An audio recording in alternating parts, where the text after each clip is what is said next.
To introduce and frame today's service, I offer the following thoughts. As one looks around at the roiling social and political currents troubling our nation today, one may take one of three grand perspectives: the social, the economic, and the political. Each of these perspectives, to my mind, also entails a religious aspect of how and whether it furthers the flourishing of all humankind. The three perspectives must be taken together. They are entangled. There is the social perspective, which inquires into the norms and the rules of social interaction among individuals and the social structures they create to regulate individual and collective behavior.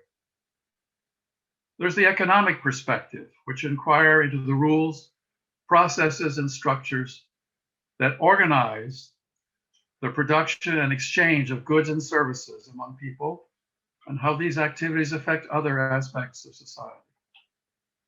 And the political perspective, which examines the manner through which people decide how to organize and structure the rules that regulate their collective behaviors as members of society. In short, how to decide issues of collective governance. The unrest in which we today are immersed is the reinvigorated, ongoing national struggle to resolve the fundamental contradiction between our founders' declared ideals of freedom and equality written into the Declaration of Independence and the political and legally implemented inequalities established through institutionalized slavery and the subjugation of our indigenous original populations. This moral and political struggle has been ongoing since our beginning, while most folk have simply routinely looked away.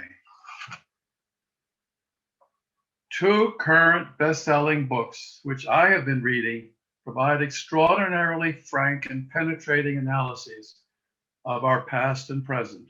Isabel Wilkerson's Caste examines our social reality, and Heather McGee's The Sum of Us reveals how our present economic conditions derive directly from our 400-year history. I commend these two books to you. They should be read together for powerful insight into how it is that the phrase Black Lives Matter applies to all of us. Today, our speaker, William Field, will address the situation from his perspective as a political scientist. His concern is liberalism, what it has meant, what it means today, and what we have attempted to do to correct its perceived shortcomings. William Field is on the faculty at Rutgers University, where he teaches topics on political theory and comparative politics. Two of his courses provide the major content for his presentation today. The first of these is Religion and Politics, in which he explores the religious influences on political life and the political influences on religious life in Europe and the United States. The second is a seminar called Capitalism, Socialism, and Democracy, wherein he explores the ideological underpinnings and weaknesses of the modern liberal state. Dr. Field is active in the United Church of Christ, where he has served as president of his congregation and on the board of the regional governing body. William? Thanks, Dad. Nice introduction. Thank you all for welcoming me here. I may take a little longer than I'm supposed to, and for that I apologize in advance, but let's see what we can do. If you read the title of my sermon, you may have caught echoes of other writings, other stories. What was in my mind when Long Road to Equality came up were the words Long Road to Freedom. Long Road to Freedom is the title of Nelson Mandela's autobiography. The Long Road to Freedom is a history found at biddymasoncollaborative.com, about the life of an enslaved woman who was born in 1818 in Georgia and forcibly carried across the country to the supposedly free state of California, where she won eventually her freedom in court, and then launched a career in medicine and land development. The Road to Freedom is an audio recording that presents the music of Black Americans from their first arrivals in the Americas in the 17th century through to the 20th. You may well be aware of one or another of these stories of liberation, of finding freedom. But none of these stories should matter. None of these stories should ever have to have been told. None of these stories should have been lived, because there's a fundamental flaw in our Western worldview that has allowed these stories to happen. To explain, I need to go back to the beginning. And that beginning is the European Enlightenment.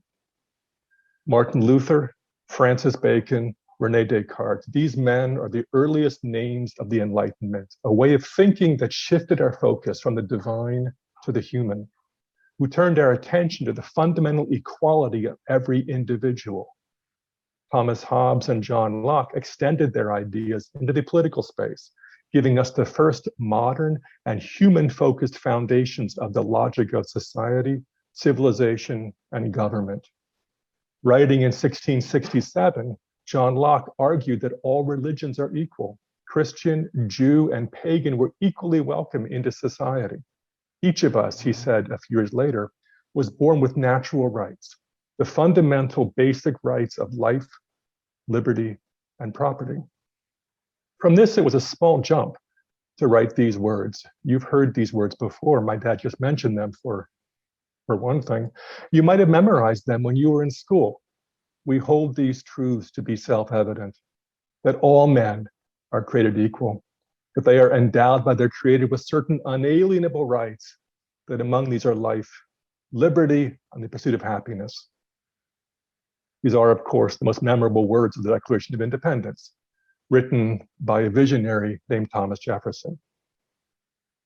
These words are some of the most important words of the worldview, the ideology that became known as liberalism.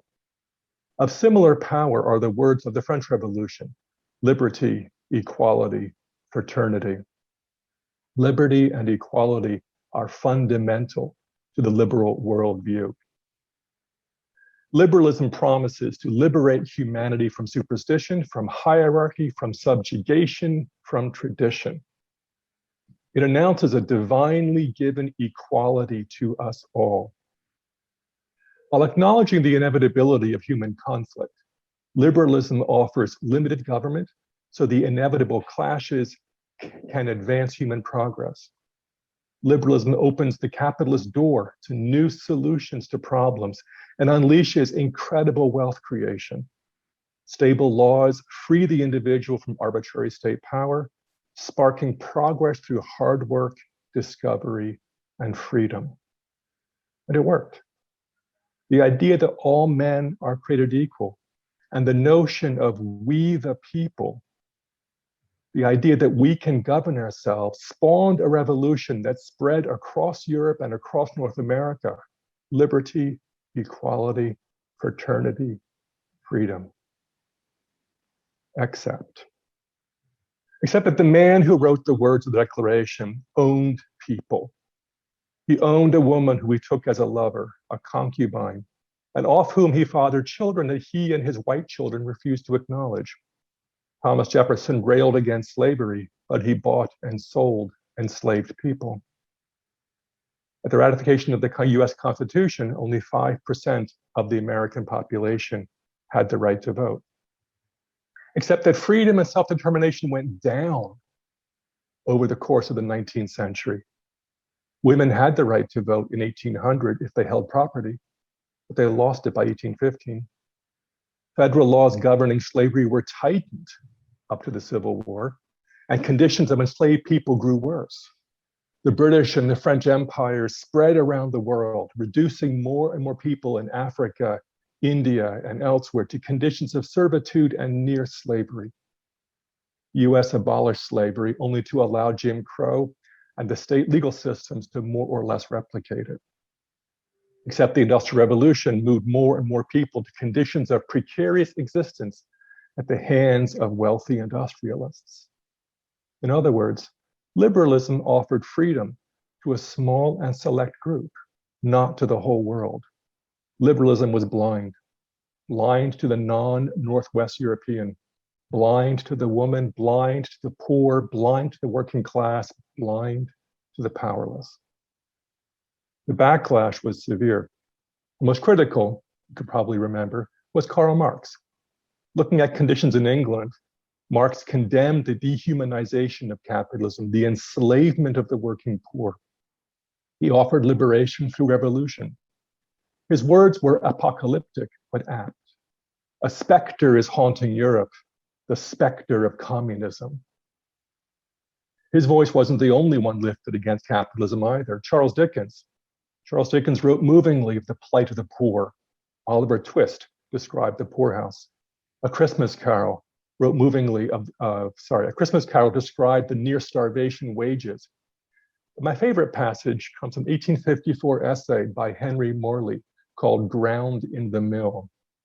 And I apologize for these rather horrifying words, but that's what's in this story. It is good when it happens, say the children, that when we die before our time. Poetry may be right or wrong, and making little operatives who are ignorant of cowslips say anything like that. We mean here to speak prose. There are many ways of dying. Perhaps it is not good when a factory girl, who has not the whole spirit of play spun out of her for want of meadows, gambles upon bags of wool, little too near the exposed machinery that is to work it up, and is immediately seized up and punished by the merciless machine that digs its shaft into her pinafore, her dress, and hoists her up, tears out her left arm at the shoulder joint, breaks her right arm, and beats her upon the head. No, that is not good. It is not a case in point, and the girl lives. I may be one of those who think that it would have been good for her if she had died before her time. She had her chance of dying, and she lost it. That very small vignette captures the child labor that was endemic throughout the Industrial Revolution. Sinclair Lewis captured the horror of the working class America in his novel, The Jungle. John Steinbeck immortalized the failures of American capitalism, the failures of American liberalism in The Grapes of Wrath. Joad and his family, thrown off their farm, became itinerant farm workers. They and their co-workers lived desperately hand to mouth, scrambling for a job, for food, for dignity, for life. They don't matter, not really. Liberalism is about freedom. Freedom to think. Freedom to act. My freedom stops at the end of your nose, said the English philosopher and liberal John Stuart Mill.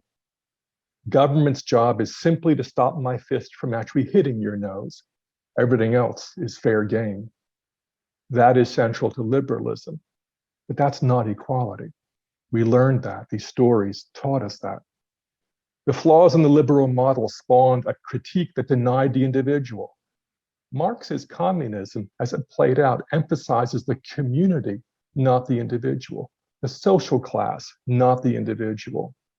Communism denied the individual, denied free thinking, denied liberty.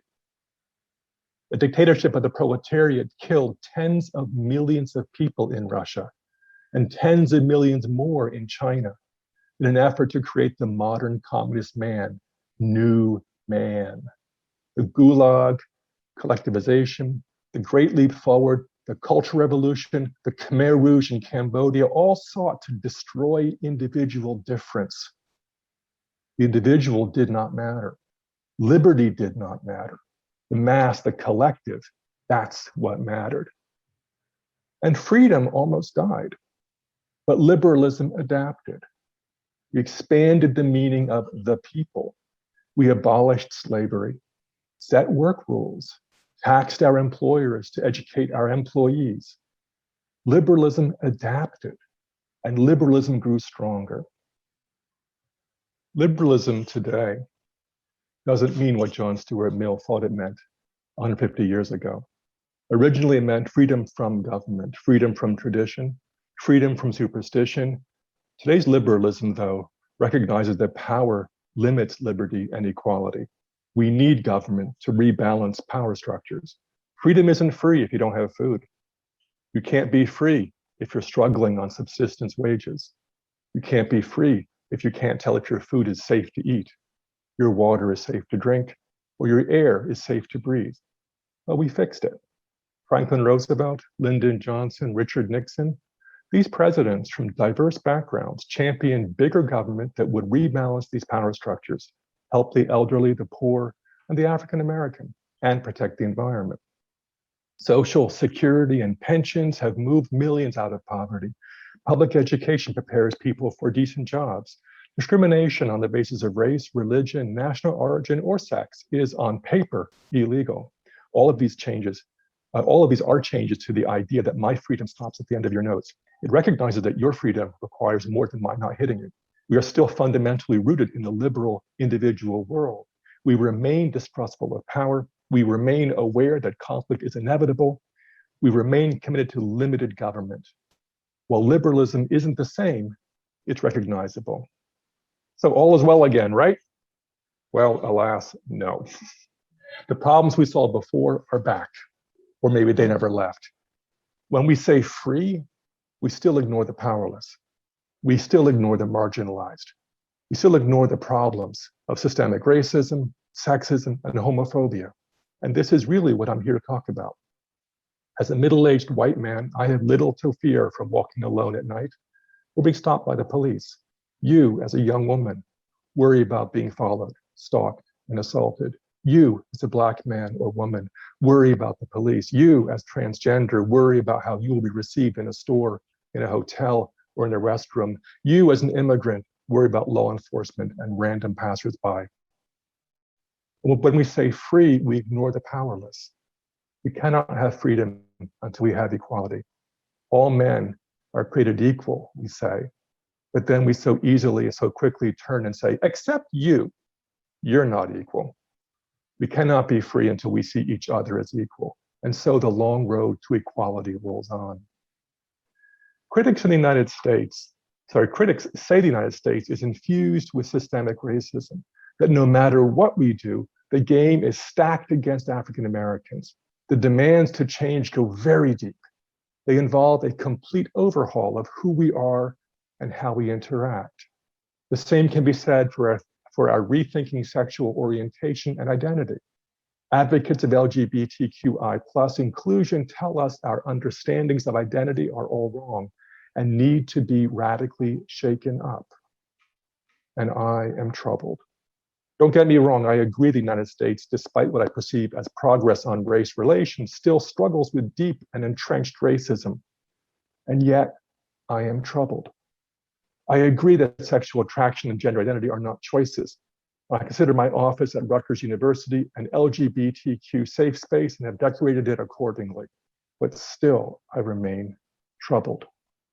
We live in a society where our laws and conventions have long helped the wealthy, the straight, the male, and the white.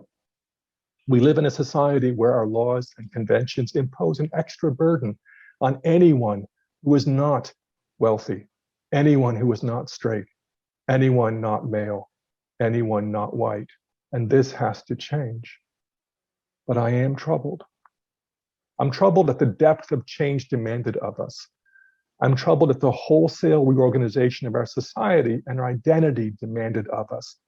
I am troubled at the calls for a new man. I worry that we are embarking on an attempt to overturn the liberal model as drastic as the communist attack on liberalism. We're trying to fix liberalism. We're trying to bring to reality the Declaration of Independence, that all men are created equal. We're still trying to do what Reverend King reminded us was missing. The ways we're pushing the change are threatening to destroy the underlying liberty that we hold dear, though. That liberty includes the freedom of speech, freedom of thought, and the freedom of association. Wesley Yang, I'll say his name again in case you haven't heard it before. Wesley Yang, Y-A-N-G, has coined the term successor ideology to suggest there is an emerging ideology on the American left that seeks to drive this nation forward by focusing on identity politics, anti-racism, and intersectionality. The assumption of this new ideology, he says, is that our group memberships and our victimhoods define us. It's not the individual that matters, it's the group.